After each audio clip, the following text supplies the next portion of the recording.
Hello, ako'y may niluto. Nilagang paa ng manok sa luya.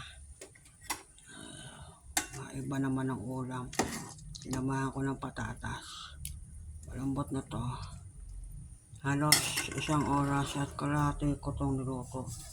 Pinalambot para super lambot ang paa ng manok. Lagyan natin ng talbos ng sili para masarap.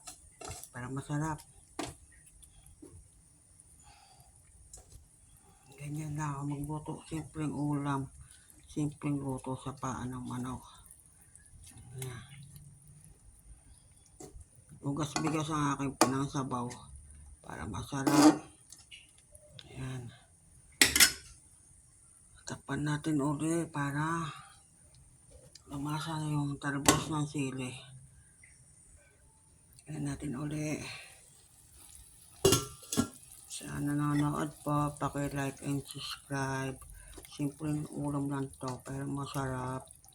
Lagang paa ng manok sa luya. Sinama ko na yung patatas para hindi masayang.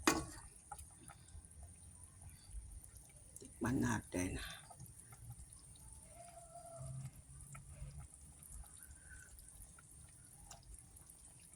Ayos.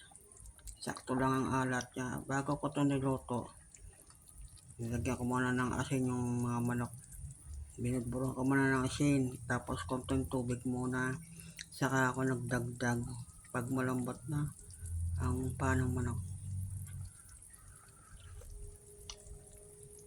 Putulin nyo ng ganito para hindi mahirap kainin. Sana nanonood po, sana nagustuhan nyo yung luto ko.